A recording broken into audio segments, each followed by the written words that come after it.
જ્યારે સારંગપુર મંદિરનું કામ ચાલતું હતું, અક્ષર પુરુષોત્તમ મહારાજનું મંદિર બનતું હતું, તે વખતે કેટલાકને ગેરસમજ હતી કે આ લોકોને પોતાનું જુદું ઊભું કરવું છે.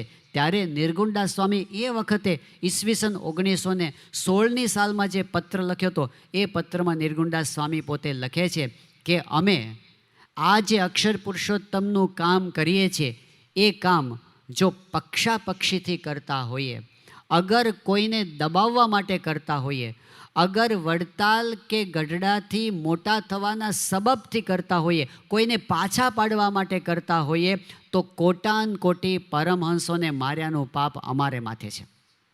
વિચાર કરજો નિર્ગુણદાસ સ્વામીના શબ્દો. માણસને મારવાનું પાપ પણ કોઈ માથે ના લઈ શકે. આ પરમહંસને મારવાનું પાપ છે, પરમહંસ. અને એક પરમહંસને મારવાનું કોઈ પાપ કરે ને એ ફાટી પડે. આ તો નિર્ગુણદાસ સ્વામી કહે છે કરોડો કરોડો પરમહંસોને માર્યાનું પાપ અમારે માથે છે, જો અમારા મનમાં લેશ પણ મલિન ભાવ હોય.